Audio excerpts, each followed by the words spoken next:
uma das lentes para Sony e-mount com foco automático mais baratas que a gente tem hoje em dia. Como você viu no título do vídeo, obviamente eu estou falando da Make 50mm f1.8. Mas será que ela realmente entrega tudo isso? Vale a pena? É isso que a gente vai conversar no vídeo de hoje. A melhor forma de começar esse vídeo é te falando que esse vídeo está sendo gravado com a Make 50mm neste exato momento. Eu sempre gosto de botar ela no máximo assim, qualquer produto que chegue aqui pro canal, eu já boto ele para testar e foi assim que eu fiz com a Make 50mm. No mesmo dia que ela chegou, eu tinha algumas gravações aqui pro canal e eu já botei ela num vídeo que eu fiz de tudo que eu compraria até 8.000 em 2024. E aí eu já gravei ali com iluminação natural, mas utilizando ela na máxima abertura que essa lente pode entregar. Justamente para a gente já ver se ela entrega ali um foco automático razoável, ou se o foco automático dela é interessante, se iria fugir ou não. É um pouco arriscado essa minha metodologia de trabalho, porque eu posso perder um conteúdo ou outro, mas eu prefiro fazer assim porque é só testando e só colocando mesmo na prática que a gente tem total confiança no equipamento. Vale ressaltar que eu não estou sendo patrocinado pela Make para produzir esse conteúdo, então não tem qualquer influência. Então, quando ela chegou, eu já tive aquele preconceito, porque a última lente que eu fiz da Make aqui no canal foi a Make 85mm para a Sony também, com foco automático. E ela foi aquela lente que assim, passou, mas não passou nos meus testes, né? Ela passou, mas tem que ter muito cuidado na hora de utilizar ela num vídeo. Eu vou deixar o vídeo linkado aqui para você. E quando essa lente chegou, ela segue a mesma linha no corpo. Então eu confesso que eu tive um preconceito ali, né, que eu iria encontrar pela frente, porque ela de fato é toda feita em plástico, já falando do corpo dela. É igualzinho, cara. Você vê a lente ali na parte da frente, na parte de trás, elas seguem a mesma linha, só que ela é um pouquinho maior do que a 85mm.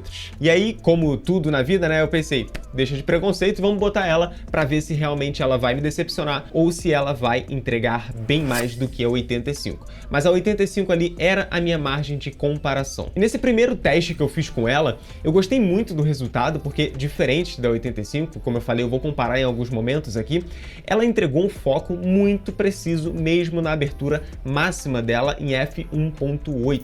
Não fugiu o foco em nenhum momento do vídeo, a gravação bruta ali passou dos 10 minutos de gravação e não tive nenhuma perda de foco em momento nenhum. Então isso daí já foi um baita ponto positivo ali no meu primeiro teste, né, nas primeiras impressões que eu tive com essa lente. E continuando falando do corpo, que eu acabei já entrando no outro ponto do foco, ela tem um corpo todo em plástico, como eu citei, você não vai encontrar nela nada muito elaborado, justamente pela produção dela ser mais simples para baratear, questão de custo, ela é toda feita de plástico, não tem nada de borracha, não tem nada de metal, então é um corpo muito simples, e a gente já vai falar isso mais para frente. E logo depois disso, eu peguei essa lente e viajei com ela para a Argentina para gravar alguns conteúdos por lá. E aí eu falei, vou levar ela para poder testar ao máximo em diferentes situações, em diferentes cenários, iluminação, como é que ela iria se comportar, se teria aberração cromática, falha no foco, nitidez, todas essas coisas que eu gosto de testar em um produto. E a minha primeira impressão com ela ali naquele momento foi que eu não encontrei aberração cromática. Então eu já vou começar nesse ponto positivo, no caso o segundo ponto positivo, porque o primeiro é o foco. Eu não encontrei aberração cromática nem em f1.8, nem em aberturas mais fechadas. Ela se comportou muito bem nesse estilo aí de aberração que tem em algumas lentes, também da Make, como a 35mm manual, mas existe uma aberração bem grande ali. Ela não teve nenhum tipo de aberração, então isso é muito bom, porque você não vai perder nenhum tipo de gravação por conta dessa aberração que pode ser, às vezes, uma aberração, de fato, estranha, sabe? E aí, vale ressaltar, só para deixar bem claro, o foco dela em nenhum momento das minhas gravações, em todo esse tempo que eu fiquei na Argentina, também não fugiu, eu não tive perda de foco, não falhou em momento nenhum, se comportou muito bem com a minha Sony ZV-E10, que ali ela vira uma 85mm de fato, por conta do fator de crop que existe na Sony ZV-E10, por ser um sensor APS-C. Ela também se comportou muito bem, focou no rosto, focou no olho, então toda essa parte de foco dela me impressionou bastante, me deixou muito contente. E aí eu já vou falar sobre a nitidez dela.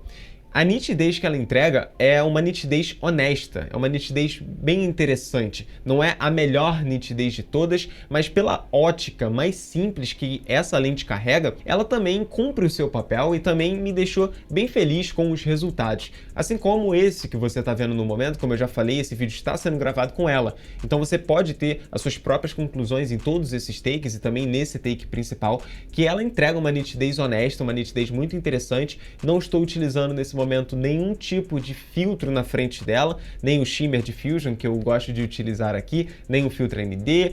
Ali nas imagens da Argentina, alguns takes estão com filtro ND, e já falando nisso, ela utiliza um bocal de 58mm, então é um bocal pequenininho, e aí até para você cuidado, quando você for utilizar uma lente dessa, para você que tem filtro 82, filtro 72, cuidado com esses cones de anel adaptador, porque pode existir ali um reflexo se você utilizar um filtro muito grande num bocal muito pequeno. O próximo ponto muito positivo nela é a questão da leveza. Eu ia falar uma palavra, nada a ver. Da leveza. Ela é uma lente muito leve, então você não vai ficar ali com um kit pesado, dependendo do seu estilo de trabalho. Um kit muito pesado pode ser algo ruim, vai ficar na sua mochila ali, nas suas costas, pesando, então não é interessante.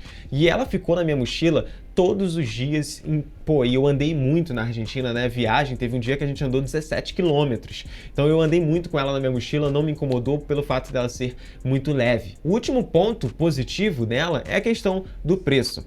Eu vou deixar o link dela aqui na descrição para você ver com seus próprios olhos o preço na cotação de quando você está assistindo esse vídeo, porque o dólar sobe e desce todos os dias, ela vende no AliExpress, então pode ter uma variação. Às vezes eu falo um preço aqui para você e aí você depois vai ver o preço lá e falar: "Ai, você é mentiroso". Não sou mentiroso, existe uma variação no mercado. E eu vou ser muito sincero para vocês, eu procurei. E eu procurei muito, porque eu sempre gosto de ser muito sincero. Eu falei até isso num vídeo aqui, que eu preciso ser honesto com você, vou deixar linkado, é o título do vídeo.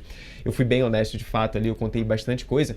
Eu sempre procuro ao máximo procurar aqueles problemas mesmos para que você fique sabendo se existe ou não um problema no equipamento, para que você não compre achando que vai ser uma maravilha e você depois vai perder um material na frente do seu cliente. E olha a responsabilidade que eu tenho aqui. Então eu procurei muito e eu encontrei. Esse produto não é perfeito, ele existe algumas limitações ali. O primeiro ponto eu acabei citando já, o corpo de plástico. É incrível porque fica leve, fica muito interessante, barateia, só que ao mesmo tempo é uma lente que não te passa muita confiança de durabilidade, porque ela é toda de plástico. Você sente que uma queda mínima, por mínima mesmo que seja, ela pode quebrar e você vai ficar na mão se você tiver só ela ou se você levou só ela pro job.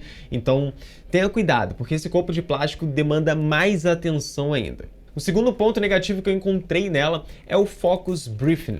Basicamente, cara, falando daquele jeito feio que eu gosto de falar aqui, é aquela balançada que o foco dá. Ele não dá essa balançada, assim como as lentes da Viltrox. Um spoiler para você, logo vai ter uma lente da Viltrox aqui.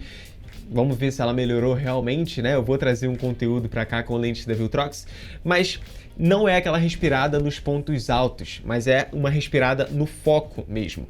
Então, quando você vai fazer um foco de um objeto para o outro, você percebe que existe uma movimentação ali naquela... Não, é tipo uma dança, como eu falei, mas é uma movimentação.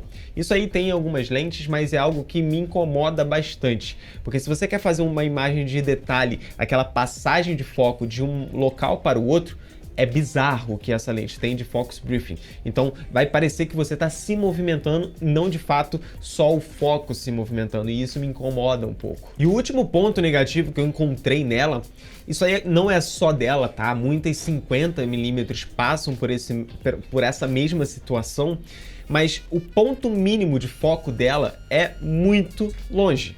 Então, para as pessoas que compram ela pensando em fazer detalhe, acabam confundindo ali com macro, ela não é macro. E para você fazer detalhe dela, você precisa estar numa distância relativamente grande do seu objeto. Então, cuidado para você não chegar muito próximo do objeto ali, porque ela não vai focar assim. E essa lente passou no meu teste? ela passou, porque eu tô gostando de utilizar ela em vários conteúdos aqui. Eu uso ela em Reels, eu uso ela em imagem de B-roll, eu utilizo ela para foto, então eu tô gostando de utilizar ela no meu dia a dia. Mas é aquilo, é uma lente muito barata, então até a questão dela ser barata, se quebrar, é mais fácil de você comprar uma, então acaba sendo um ponto ali meio a meio, vamos falar assim.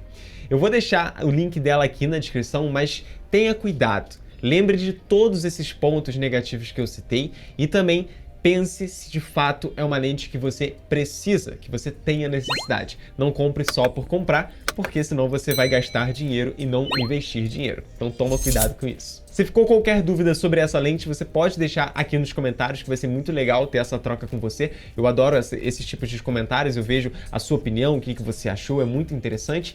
Eu acho que eu vejo você no próximo vídeo, ou melhor, eu espero ver você no próximo vídeo. Até lá, valeu, falou!